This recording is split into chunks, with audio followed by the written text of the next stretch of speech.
So, I'm a dog, and I'm kind of new to this family, but I've noticed a trend. My humans do this thing where they go around and get all my toys and hide them in this basket, but it's always the same basket, and it's always the same place, and then they act so surprised when I find them, but I'm like, hello, that's where you put it last time.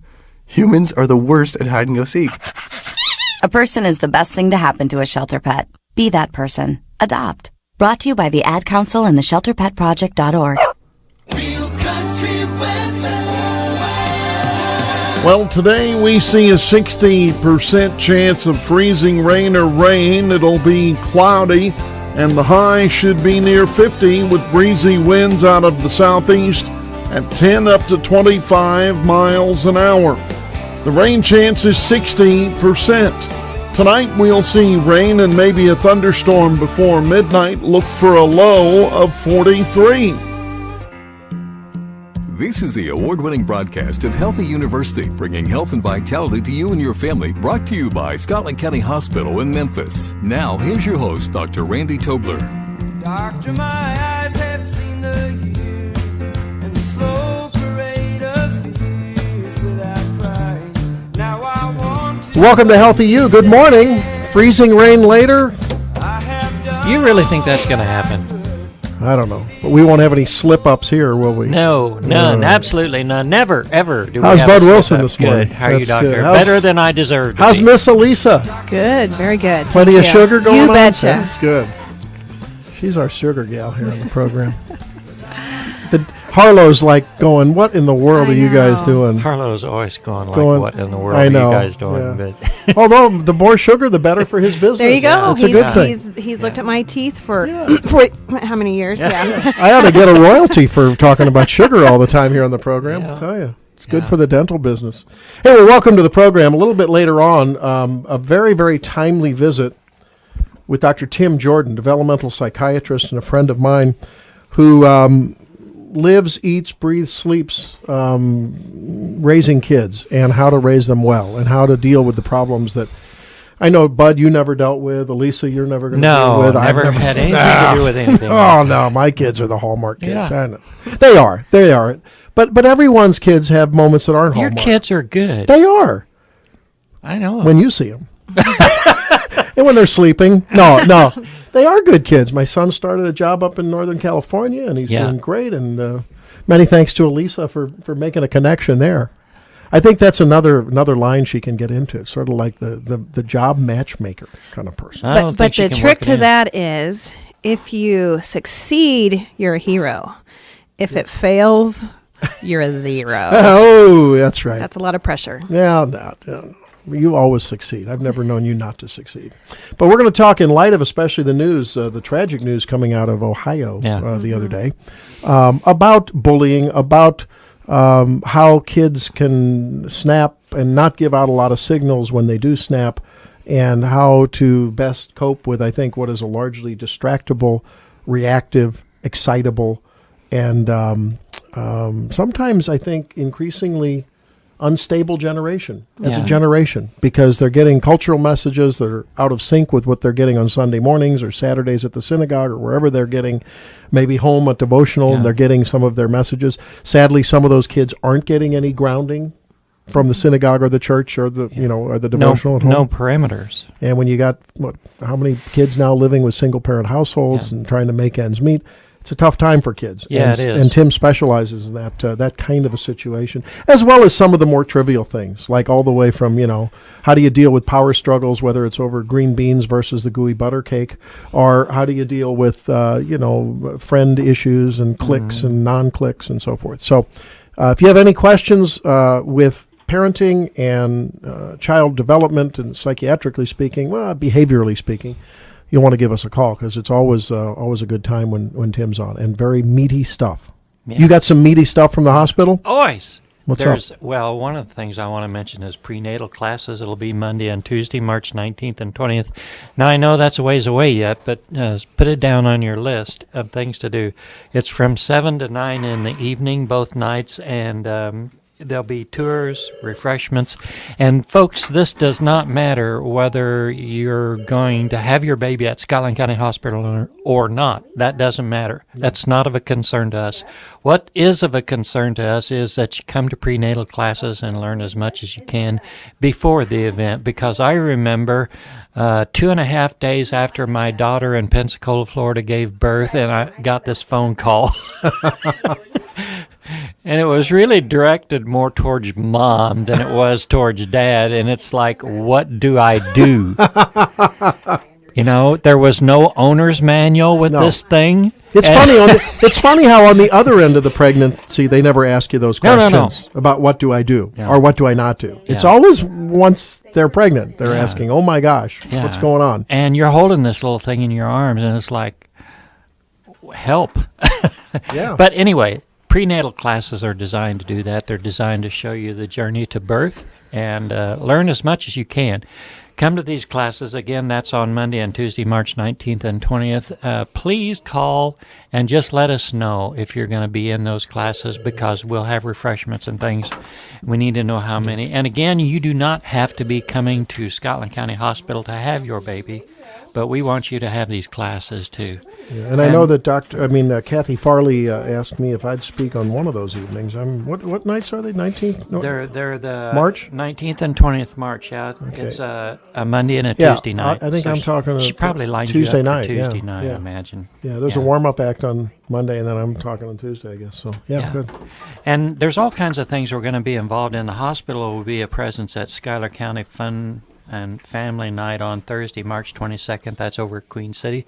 And I will be there with some sort of bells on. No Speedo, but bells for sure. And then the sports physicals will be coming up again. This is something that we do that we really enjoy doing. Our physicians and our staff are very involved in this. These are free sports physicals. They're given once every year. We even have some cardiology features involved in this to catch maybe some congenital defects, things of that nature. Mm-hmm. And so those will be coming up before too much longer. Schuyler County Sports Physicals will be March 28th. That's the soonest one. And then after that, Clark County Sports Physicals May 4th, and then Scotland County Sports Physicals will be on May the 11th. So keep those in mind, and I know there's a permission slip from the schools. The schools will take care of sending those out. You need to sign that so that the kids can get that. Yeah. And so it's a free sports physical, and our doctors go and are involved in it. It's physical therapy and occupational therapy, all kinds of special talents. And it's pretty much by the time it's over, a day-long event. Indeed. Yeah. Well, I tell you what, we have got Dr. Tim Jordan on the line, and he'll join us right after the break, and we'll talk about the Ohio shootings, bullying, how to help your kids cope with that if they're getting a bit of that, maybe how to help your kids stop being a bully if they're doing a bit of that, and other things. And, of course, taking your calls. The numbers, Bud? 660-465-7225 and 1-800-748-7875. Very, very important topic, folks. We'll be back. Stay there. She lifts her head off her pillow and says, I love you, Dad. And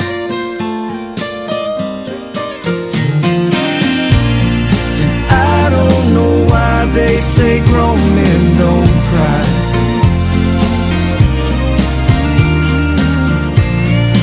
I don't know why they say grown men don't cry. Have you got a craving for ice cream like I do? Take that craving to Scotland County Pharmacy in Memphis. They've got a walk-up window exclusively for serving you some of the best ice cream anywhere. Or come in for the old-time soda fountain and pick up your prescriptions inside or their drive-through window. They're offering free delivery to Memphis and Edina with free mailing service also, and $4 and $10 generic plans. Scotland County Pharmacy is open Monday through Friday from 9 to 5:30, Saturdays from 9 to 1. Located next to Jay's Foods and the Daisy Patch in Memphis, Missouri. Grainger, the best resource for all your industrial supply needs, offers a service called KeepStock, which helps businesses manage inventory, making it much easier to know what you have and quickly order what you need. They can help you put a method to the madness of tracking, organizing, and ordering any size inventory. turning even the most intimidating storage space into an easy-to-maintain supply paradise. To find out more, visit Grainger.com/keepstock. Grainger, for the ones who get it done. How'd you do? I rocked. Game, set, and match. Congrats. Thanks. I really covered a lot of ground out there. Yeah? Yep. Picked up everything that came my way. I've had afternoons like that where you're so focused and intense, like you just can't miss. That's why I love to shop at Kohl's. You and me both. Women who shop to win shop at Kohl's. Come to Kohl's 2-day sale this Tuesday and Wednesday. 2 days of spectacular savings store-wide. Kohl's, expect great things. There's something different about the way kids play sports today. Things are getting serious and highly repetitive. Orthopedic surgeons are seeing an increase in overuse injuries. The injuries caused by over-specialization in one sport. When a young athlete performs the same stressful activities time after time, day after day. Overuse injuries can happen by throwing too many baseballs without enough rest. Overuse can happen in gymnastics, tennis, weight training, even cheerleading and swimming. Okay, kids, 10 more laps to go. 10 more. Laps. You get the idea. Left untreated, overuse trauma to young shoulders, elbows, knees, and wrists may require surgery. If your kids play hard and train hard, make sure you have expert advice for treating and preventing overuse injuries. Visit orthoinfo.org or stopsportsinjuries.org. A public service message from the American Academy of Orthopedic Surgeons and the American Orthopedic Society for Sports Medicine.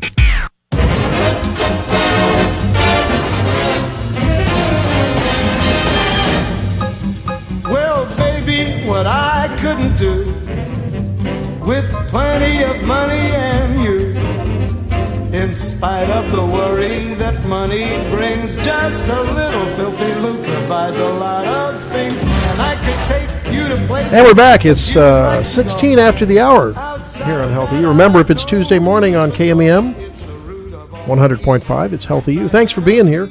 And boy, I haven't talked to Tim Jordan in a long time. How you doing, my friend? Good to speak with you. I'm good. I heard you weren't going to be here, but I'm glad you are. Hey, I have a question. I'm on. We're talking with Dr. Tim Jordan, who's a behavioral and developmental psychiatrist and pediatrician, and not a psychiatrist, but pediatrician. But you deal in all those psychiatric things, and purveyor of WeLoci.com. Yeah. And WeLoci stands for We Love Kids. Mm-hmm. And I've known Tim and his lovely wife, Ann, who, by the way, both of you must be taking some, like, youth potion. Because you don't, I'm looking at your pictures here, and either you've been highly retouched, or I think or either you're living right, and I think it's the latter. Because they are happy and fulfilled people, because they make a difference in kids' lives. Counseling programs, speaking, online videos, streaming videos, online CDs that you can buy, books, including Food Fights and Bedtime Battles. That's a great one. So it's wonderful to have you here today, and how timely, Tim, after the tragedy yesterday in Ohio. And boy, these things seem to be accelerating, or maybe they're just reported more often. I don't know what's going on with bullying and our kids' response to struggles at school. Well, first of all, I think we need to wait and see what really the real information that comes out about this kid and why he did what he did. Because if you think back even 11 years ago to Columbine, there's all kinds of information that came out at first about these kids who have been bullied and stuff. But in reality, when they actually investigated it, when the files were opened years later, it really wasn't that. That one of the kids was a real psychopath. I mean, he had mental health problems. He'd had them. He had been to counseling. The police knew about him, and people didn't, heed the warning. So it's not always as simple as there's a kid who was bullied and he came to school for revenge. I think that's usually not ends up being the case. On the other hand, there is a lot of issues today with kids being disrespectful and being mean to each other. There is, and I think, it's interesting because, I sit on a local school board here, and I think when I talk to fellow school board members, not only here but across the nation, or when I talk to listeners on other programs and listen to talk radio and just general talk, I think some of us who grew up in a time where it was sort of expected that as a part of socialization and growing up, that there would be conflict, that someone may say things about your mom or dad or your car or your glasses that you wore. I know I got that, but I didn't at that time feel like it was bullying. I think is society trying to find a balance between just healthy, well, maybe it's not so healthy, but just sort of talk, play, and the feistiness that we see little cubs in the field and little deer out in the field have, and bullying, and where is that line right now? Well, I think I agree with you in a sense that one of the things that Ann and I are doing now, we started a program called Strong Girls, Strong World. And so we're going into schools and we're working with girls about mean girl aggressions and things. Mm-hmm. And one of the things that we stress to them is that they're in charge of their feelings, they're in charge of their reactions. And so if someone calls them a name, like you're talking about, they can be upset and sad and be hurt and be bothered by it all day long, or they can choose to not ever let any words bother them. Words are words, and they only hurt if you allow them to hurt. And for a lot of those kids, they've never heard that before because all the adults around them are like, you poor thing, people are calling you mean names and these bullies and stuff. And I think we've overdone that part instead of empowering our kids to say, you know what, you've got a choice here. You don't have to take those things on. You are in charge of how you feel about yourself. Yeah, and because you hear kids sometimes say, you hear adults say, he made me so mad. Well, right. Wait a minute. I mean, did he actually go in and do like a Matrix mind meld on you and put this little cap on and activate the neurons that make you feel angry and rage and then either say or do something you wish you didn't do? No. Right. But that's a processing problem. That's victim language. So that's exactly, yes. We teach the girls that they didn't make you feel anything. Now, they may have been disrespectful. They may have been inappropriate. That's maybe true. But what you do with it is up to you. We teach them. We talk about tomato words. We say if someone called you a tomato, would you be upset?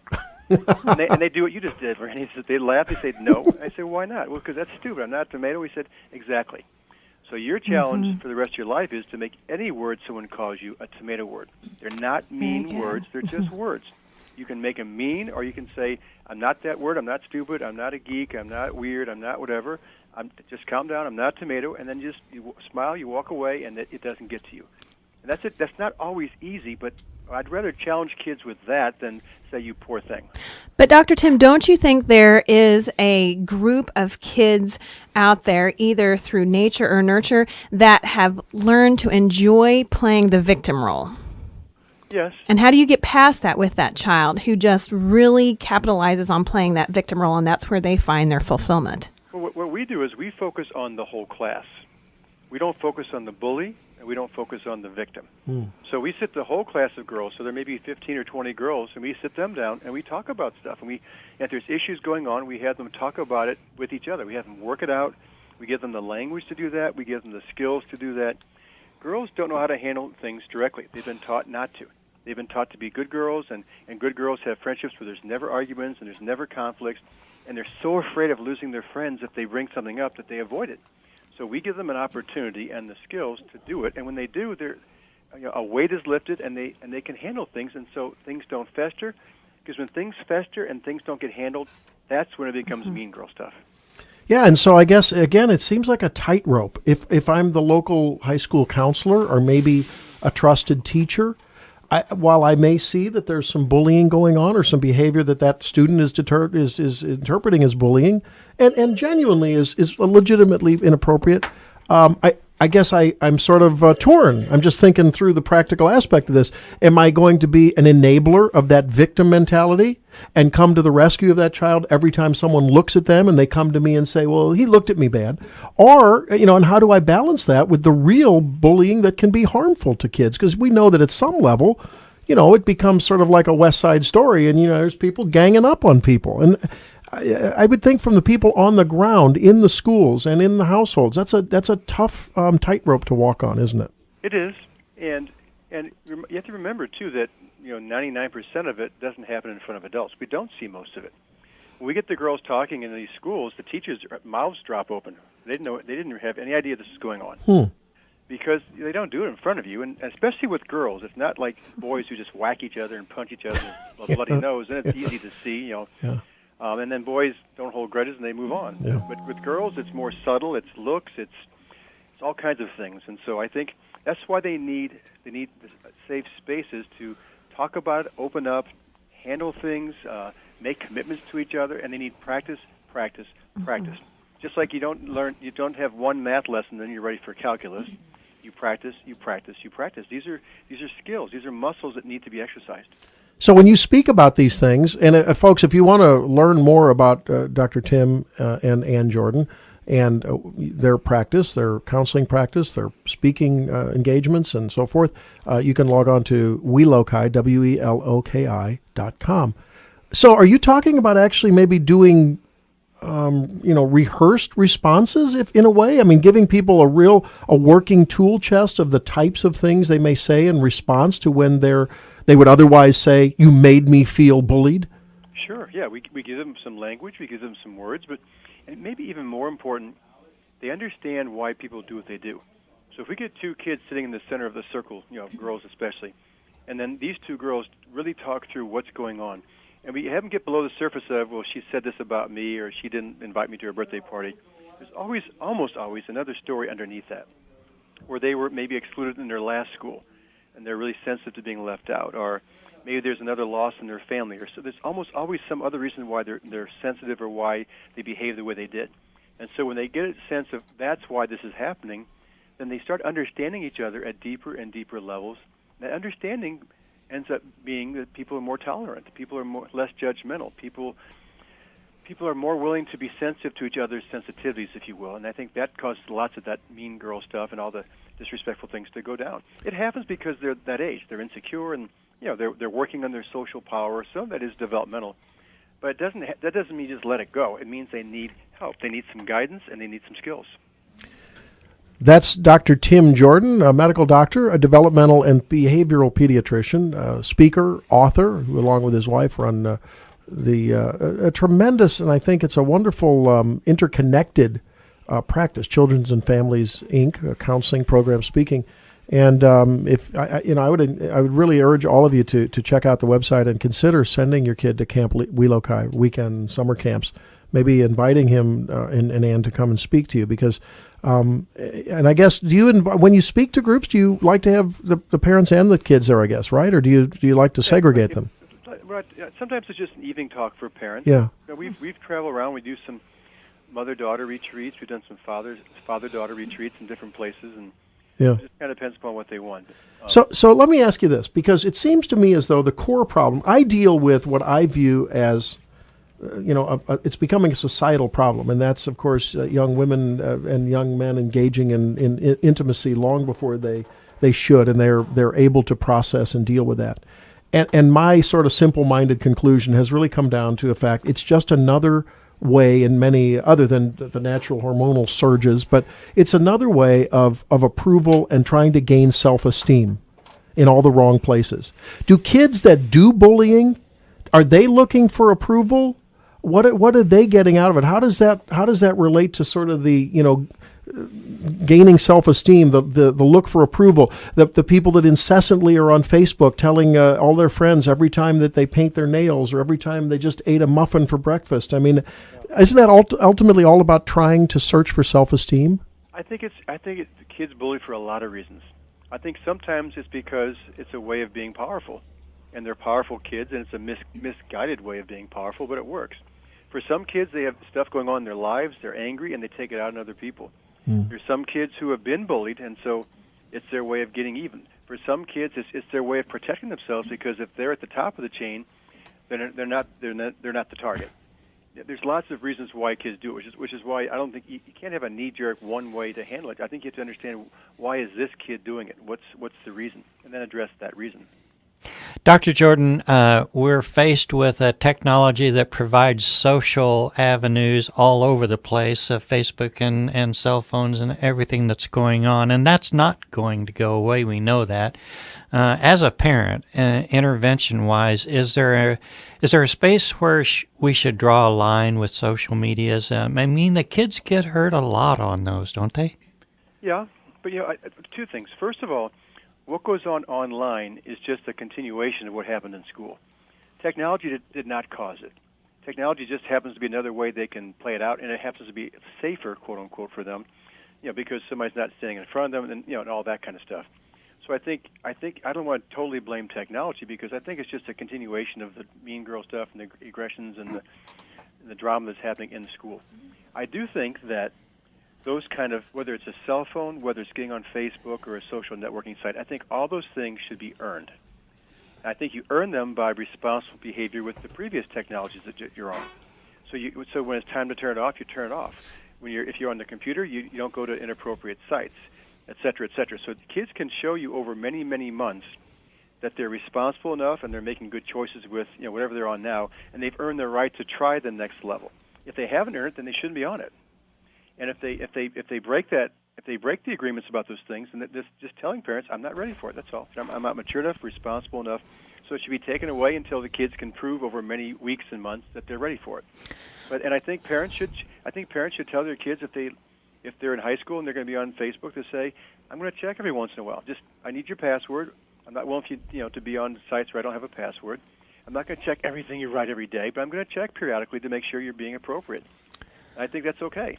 Dr. Jordan, you mentioned that's quite a bit of parent involvement. What happens to that child who has these tendencies to be the mean girl or the top of the food chain bully, and there's no parental involvement? They have nobody there telling them or suggesting to them, hold off on your Facebook time, not checking their cell phone records. How do you handle that child if you're a parent who does that with your children? But we know there are parents out there that don't have their thumb on the beat of where their child is and what they're doing, and their kids are much more likely to abuse it. I think I'm not sure what you can do unless the parents are willing to set some boundaries. And it's not just boundaries; it's also about education. Before they get on those sites, they need to be educated about the ethics of it and the etiquette.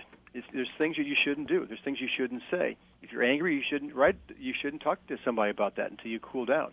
There's lots of things that need to be talked about, and kids need education about what's okay and what's not. We assume they do because they're so smart on the internet, right? They know way more than us, but they don't know the relationship kind of skills, and they don't know the appropriate things sometimes. So they need lots of education. If they don't get it, then you see more abuses and you see more inappropriate stuff.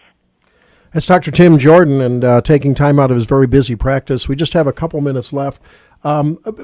Can I ask you a question that I think hits a lot of parents close to home? Because I hear it when I'm sitting at tables, eating dinner with other parents and socializing, and this has gone on at these discussions since probably 2000 or maybe a little 5-10 years ago. What's with the tattoos and with all the jewelry that kids wear that actually can be, I think, damaging to them in terms of success in life? What most Americans would call success in life, which is getting a college position, getting a job at some point.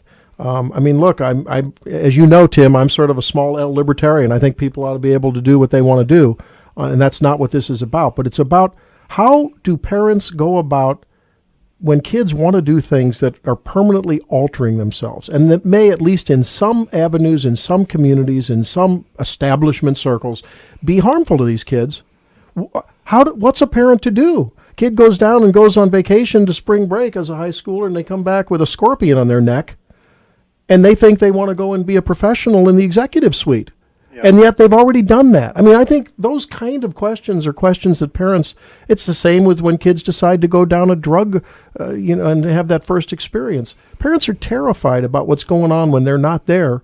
And I think the question ultimately is around a balance between overpowering, over-authoritarian parenting and some other option. Is there another option?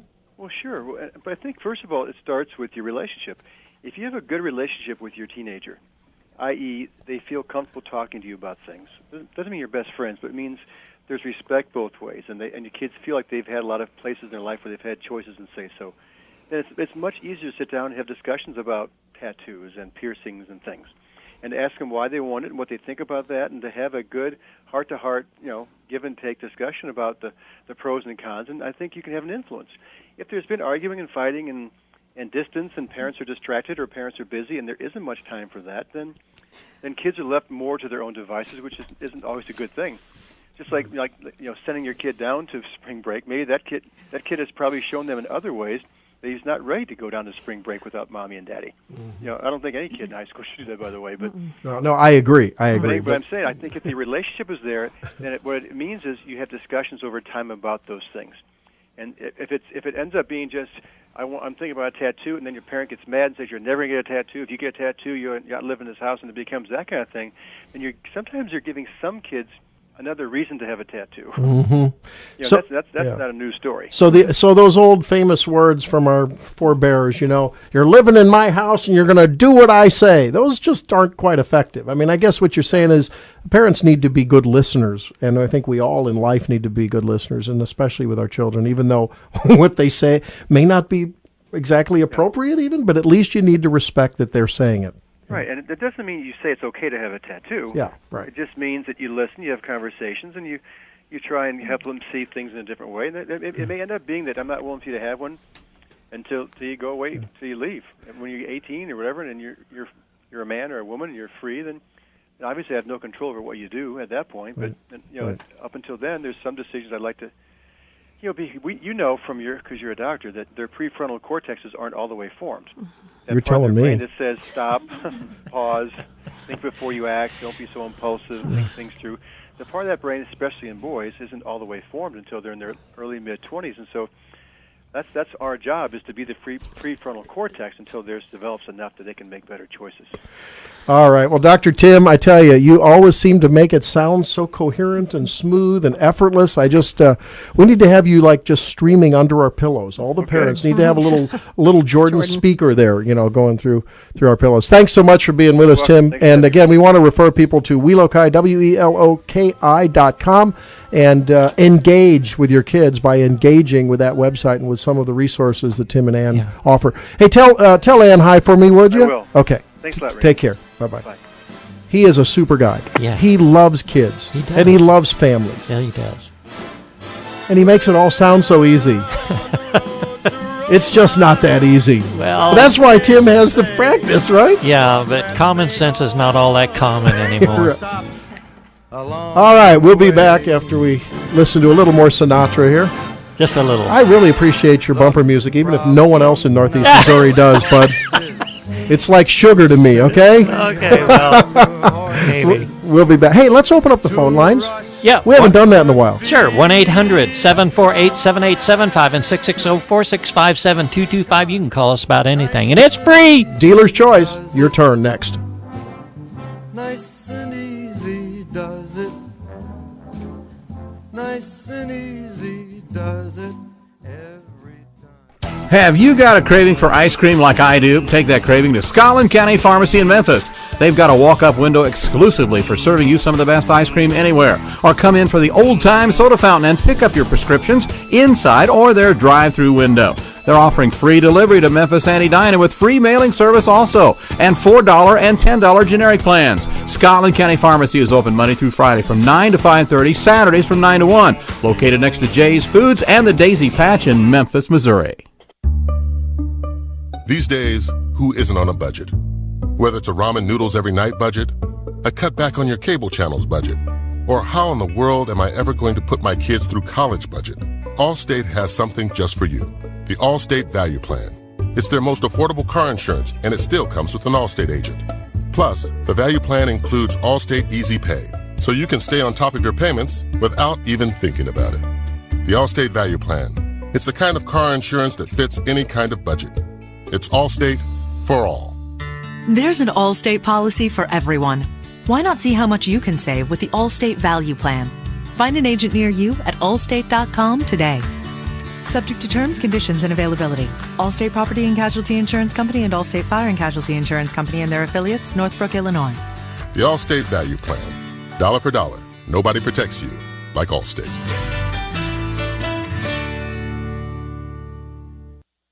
We will not be an easy target. We will never roll over and let pain plan our day, or let an ache tell us what we can and cannot do. We will not linger on the sofa, ask somebody else to bring us the mail, or take the parking space closest to the door. But what we will do is take action. We will plan ahead. We will protect our bodies and fight back by moving. Lace up our sneakers and grab our tennis rackets. We will bowl. We will do our morning laps and bike ride through Saturday afternoon. We will walk our dogs around the block. We will pass up the elevator and proudly take the stairs. Because arthritis can't beat us if we beat it first. In the fight against arthritis, you need a weapon. What's yours? To learn more, visit us at fightarthritispain.org. This message brought to you by the Arthritis Foundation and the Ad Council.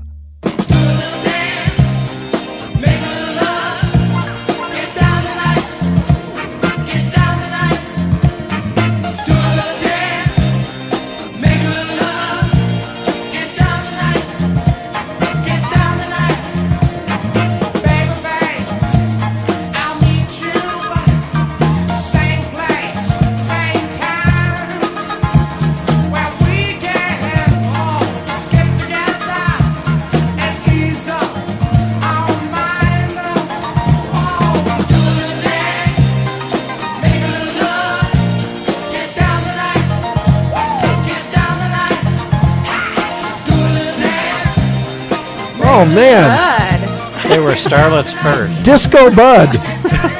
The little red ball. He's got his platform shoes on, his silk shirt, bell bottoms. I have one of those hats with a feather on it and a silk shirt, and you know that great big. Where are you going with this? I don't know. You know the original bling bling before it was bling bling was the piece metal hung around your neck that weighed 4 pounds. Don't tell me. Chains you on don't. it. You don't. Do you? He's a product of that era. He started that era.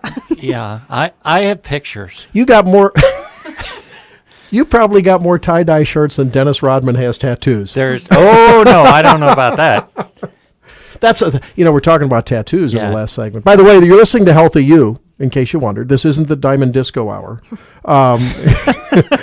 I keep telling the station people here to either change it to real Sinatra or real disco, but they don't want to hear me. Well, I like the country too. We got to play country too. Well, they love country. Yeah, I like country too. I'm glad they play an eclectic mix of country because I don't like all the old Hank Williams stuff, but I like some of the new stuff too.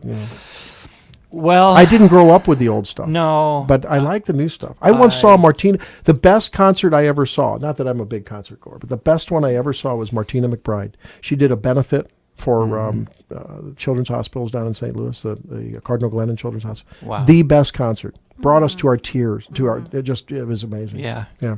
Cool. Anyway, that's sort of passé now. She was like a decade ago, right? Has been. She and Shania. They're hanging out someplace else other than this century. Okay, so I'm old as dirt. Go ahead and say it.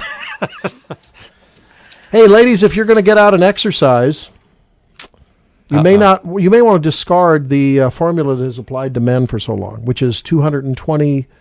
This is to achieve your peak heart rate, so you can compute that. Oh, it's always been the standard formula: take 220 and subtract your age. Okay, right, and then you take 80% of that. Well, it turns out that researchers from Ohio State say not true.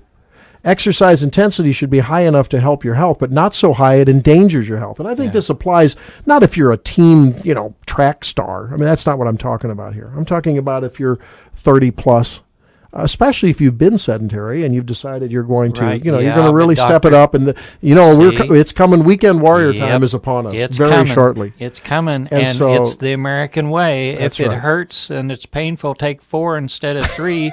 And if you're gonna lose weight, go out and kill snakes the first day, and then come limping back in again, trying to figure out why your knee doesn't work right. Well, at the gym, target heart rate helps determine how hard you need to exercise to get an aerobic workout or stay in that fat-burning zone, so you can fit into your Speedo. Yeah. Come pool time. The pool's opening, in just a couple months. Got to work at that. I'm gonna get my tanning booth out, put new bulbs in. At any rate, they found out that they looked at over 5,000 healthy Chicago area women, 30 years and older, and the formula that they came up with tells women to take 206 and subtract 88% of their age from that number to find their maximum heart rate. So bottom line is it's a little bit lower. Okay. And this is just another... A little bit lower. This is a different chapter in the book of gender-specific medicine. Right. Because for so long, it's obvious if you're a researcher back in the... When did the Framingham Heart Study start? Oh, my goodness.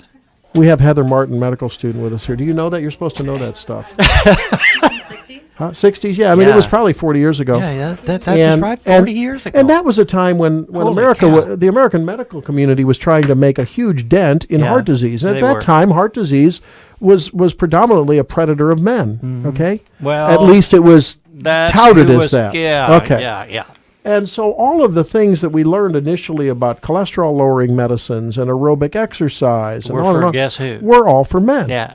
And we've learned over the years that you really have to parse these things, not only gender specific, but now as the age of molecular medicine comes out, and eventually we're going to probably be able to put a drop of blood on a little array and tell you exactly what cholesterol medicine is going to be better for your genetics and what hypertensive. That's right. We're so gender different that we don't realize it. But even the signs and symptoms for a heart attack, it's like we tried to categorize them all into one group for years and years and years, and it's like, that's not what girls have. Yeah. So we have to be a splitter rather than a lumper when it comes to that kind of stuff. We have a phone call. We have a good doctor in town that is a stellar community pillar that says, what's the equation for 80-plus-year-old men on this article? So you can figure out who that caller was. Yeah, I don't know. Well, let's see. I mean, according to the formula, you would take 220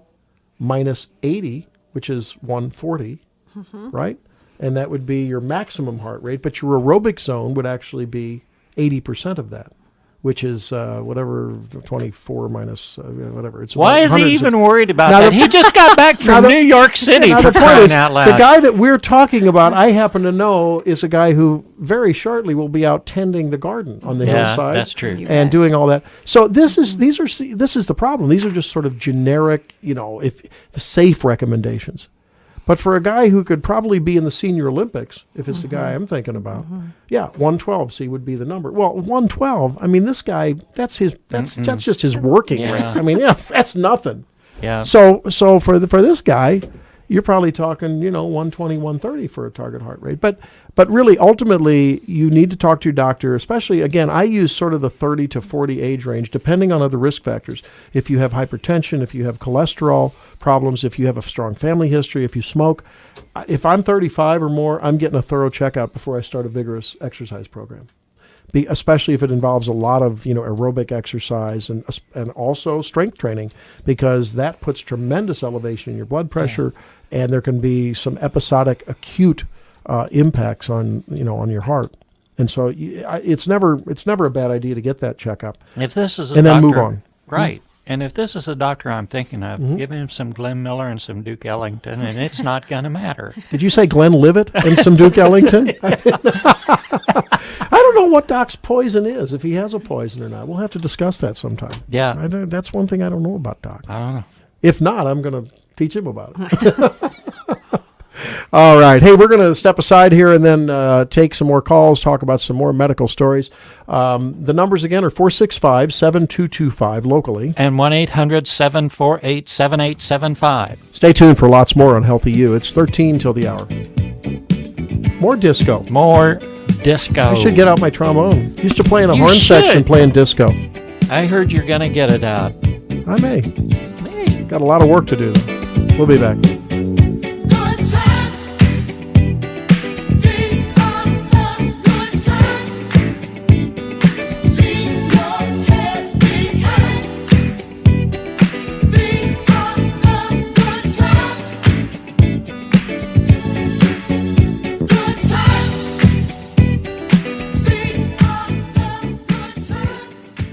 Have you got a craving for ice cream like I do? Take that craving to Scotland County Pharmacy in Memphis. They've got a walk-up window exclusively for serving you some of the best ice cream anywhere. Or come in for the old-time soda fountain and pick up your prescriptions inside or their drive-through window. They're offering free delivery to Memphis and Edina with free mailing service also, and $4 and $10 generic plans. Scotland County Pharmacy is open Monday through Friday from 9 to 5:30, Saturdays from 9 to 1. Located next to Jay's Foods and the Daisy Patch in Memphis, Missouri. Hey, John, freeze! John, what the heck are you doing? Mike, you told me to freeze, so I stopped moving. I meant give me that freeze highlight, big boy. Swing and a high drive to center field. Get up, baby! Get up, baby! Get up! Oh, yeah! David Freeze has just sent us into game number 7. I could hear that thing all day long. Listen to the Cardinals. On your Cardinal connection in the tri-state, KMEM Memphis, Missouri. What a night! What an evening of baseball! Biking is a healthy and fun way to enjoy Missouri. but it can be dangerous if riders don't stay alert and obey the rules of the road. The same traffic rules apply to the bicyclists as to drivers of a motor vehicle. Bicyclists should ride as near to the right side of the roadway as possible and ride in a single file. Use hand signals when turning and always wear a bicycle helmet. It could save your life. A message from Sergeant Brent Bernhardt of the Missouri State Highway Patrol and KMEM. Sergeant Jason Nielsen was paralyzed while serving as an MP in Iraq. The sniper from down the alleyway shot me. 6 weeks later, I woke up at Walter Reed, not really knowing where I was at. Paralyzed veterans of America's National Service officers, such as Sharita Latham, are trained to help injured veterans get all the benefits they've earned. I could call Sharita at 11 o'clock at night and she would answer the phone and be like, "What can I do for you, Jason?" If someone needs you, you listen to them. If they call, we're there for them. She worked with my wife hand in hand, took care of everything for me just so I could focus on just recovery and trying to get on with life. If there was no PVA, we wouldn't have the benefits that we have. We wouldn't know about the benefits. To learn how you can help paralyzed veterans, visit pva.org.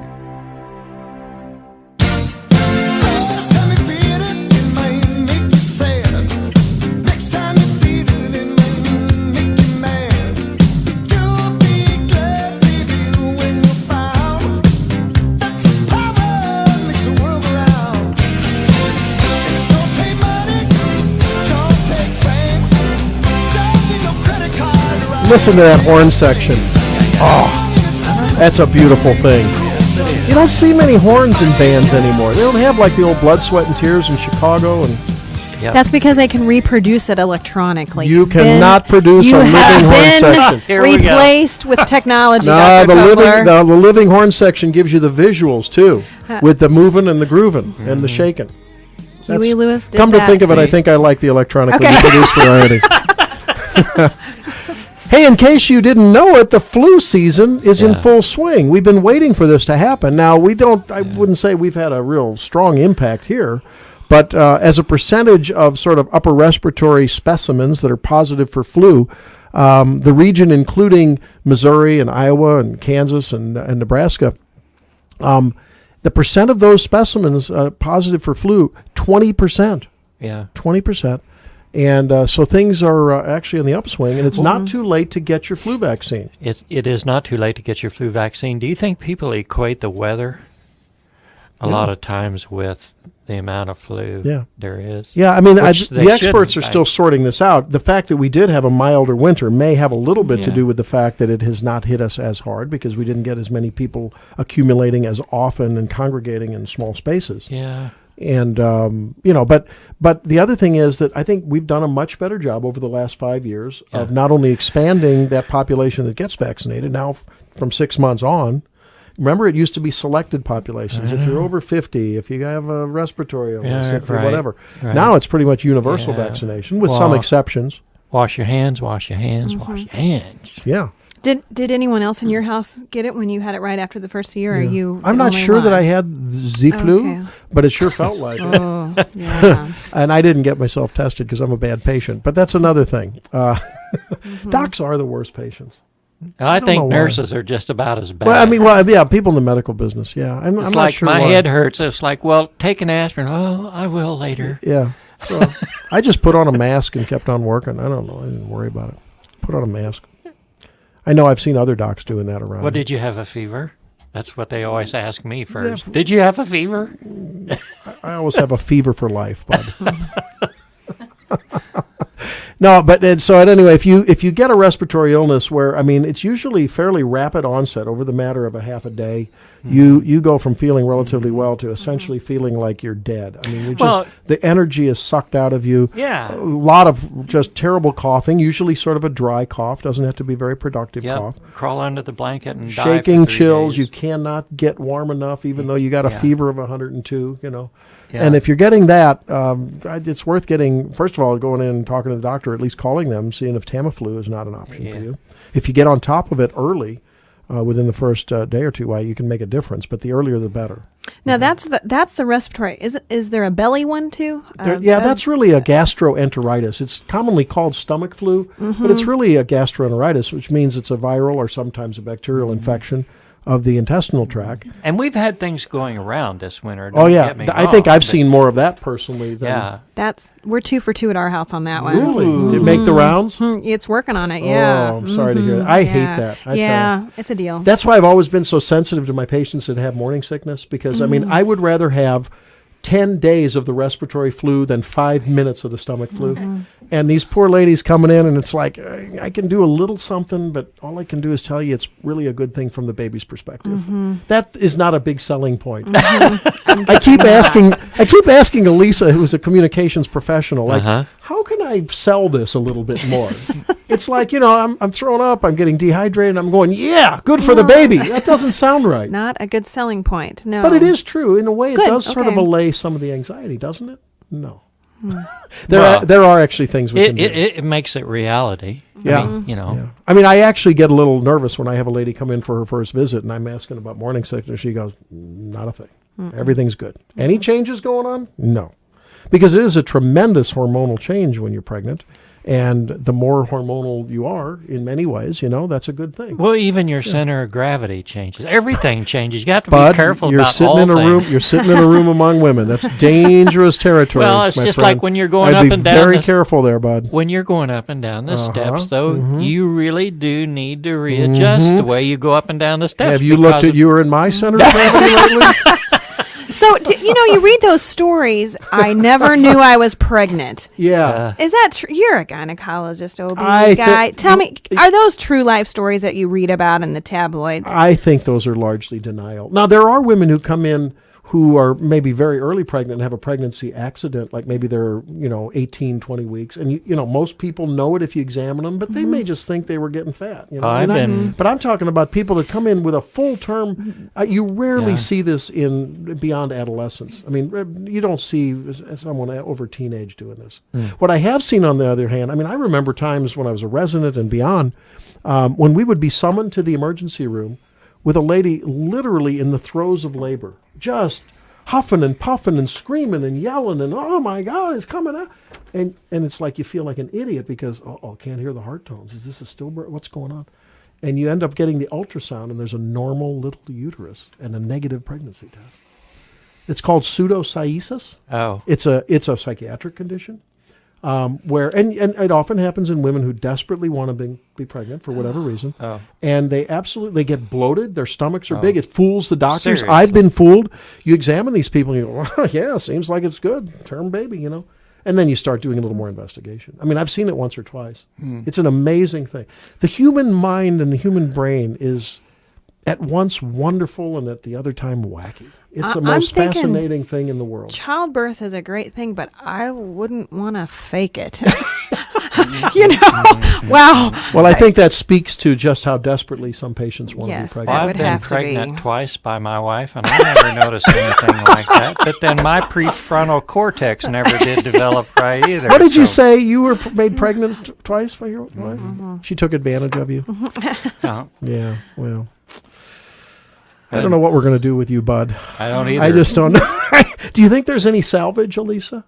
Is there any hope? It's too late. I believe it is too late, Buddy Wilson. Hey, to preview an upcoming show, and we're not sure exactly, but your daughter will be joining us, right, to talk a little bit about some programs that she's developing on bullying and so forth. Yeah, you bet. And we hope to get on in March. Yeah, we hope in the next few weeks to do that. And we always welcome your suggestions. If there's some topic you'd like to hear about, we'd like to know. Yeah, we'd like to know more about that. And you can email us at ScotlandCountyHospital.com on the radio page. Oh, yes. And you can email us, and if you have a question or if you have a topic, my goodness, it could be anything. Yeah, a lot of times I think that what stimulates those type of discussions are new diagnoses, or hey, someone in the family, Aunt Minnie got diagnosed with XYZ. Know what I do. Tell me more about it. We will do that. Yes. All right, hey, I hear the music. It looks like that's it. Thanks for being here this time. Thank you, Bud. Thank you, Miss Elisa. And thank you, Heather, for hanging out with us today. Don't forget WeLoci.com. That's Tim Jordan's website. He's a great guy. These are the most wonderful people in the world. And boy, he's informed as well. Remember, this week, be well. Share it with someone you love. Give them a big hug. We'll see you next time on Healthy You. Stay tuned for more on KMEM 100.5. Doctor in my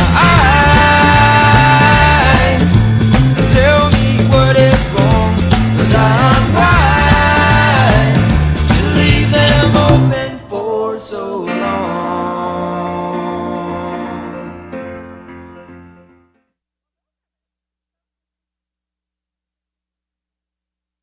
Serving Unionville, Lancaster, Memphis, and Cahokia, this is 100.5 KMEM FM, Memphis, Missouri. Our time is 11 a.m. We have what you want to hear. Don't go away.